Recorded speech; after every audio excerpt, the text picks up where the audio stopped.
క్వశ్చన్‌లో which of the following is not a federal feature of the Indian constitution అన్నాడు. ఇందులో చూస్తే జనరల్‌గా ఫెడరల్ ఫీచర్‌కి ఏది అని చెప్పి క్వశ్చన్ అడుగుతాడు. ఇది చాలా ఇంపార్టెంటు.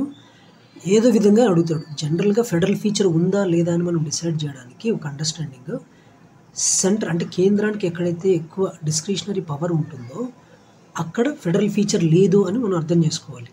ఇప్పుడు ఇచ్చిన ఆప్షన్స్‌లో రిజిడ్ కాన్స్టిట్యూషన్ ఉంది. ఇక్కడ సెంటర్ ఒక్కటే కాదు కదా, ఈవెన్ స్టేట్స్ యొక్క కన్సెంట్ కూడా కావాలి కదా. Half of the states consent is required when there is an amendment required for the constitution. So కాబట్టి ఇది ఫెడరల్ ఫీచర్ కిందకి వస్తుంది ఫస్ట్ ఆప్షన్. సో ఇది ఇన్కరెక్ట్. డిస్ట్రిబ్యూషన్ ఆఫ్ పవర్ మనకి union list, state list, concurrent list అని ఉంది కదా 7th షెడ్యూల్లో, అక్కడ ఫెడరల్ ఫీచర్ రిఫ్లెక్ట్ అవుతుంది కాబట్టి ఇది కూడా ఇన్కరెక్ట్ ఆన్సర్.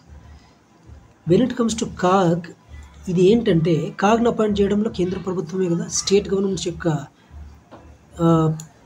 ఏమంటారు వాళ్ళ హ్యాండ్ లేదు బేసిక్గా. కాబట్టి ఇది ఆన్సర్ దీనికి.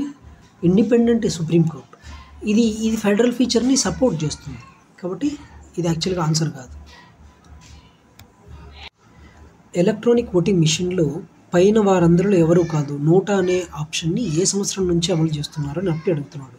సో దీనికి ఆన్సర్ 2018లో 13ని జనరల్గా కొంతమంది మంచిది కాదు అన్నట్టుగా బిలీవ్ చేస్తారనమాట. 13 నెంబర్ని అవాయిడ్ చేస్తుంటారు.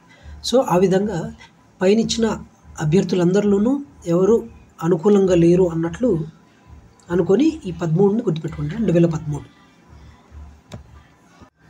క్రింది వాటిలో రాజ్యాంగ సభకు సంబంధించి యూనియన్ రాజ్యాంగ కమిటీకి అధ్యక్షత వహించిన వారు ఎవరు అన్నాడు. అంటే దీనికి ఆన్సర్ నెహ్రూ. ఇక్కడ యూనియన్ రాజ్యాంగ కమిటీ అంటే నెహ్రూ, అదే రాష్ట్రాల రాజ్యాంగ కమిటీ అంటే వల్లభాయ్ పటేల్ వస్తాడు. సర్దార్ వల్లభాయ్ పటేల్ గారే కదా ఈ రాష్ట్రాలని అందరినీ కన్సాలిడేట్ చేసి ఒక యూనిఫైయింగ్ స్ట్రక్చర్ని క్రియేట్ చేశారు. కాబట్టి వల్లభాయ్ పటేల్ అంటే స్టేట్స్ రాజ్యాంగ కమిటీకి ఆయన సంబంధించిన వాడని చెప్పి మనం గుర్తుపెట్టుకోవాలన్నమాట.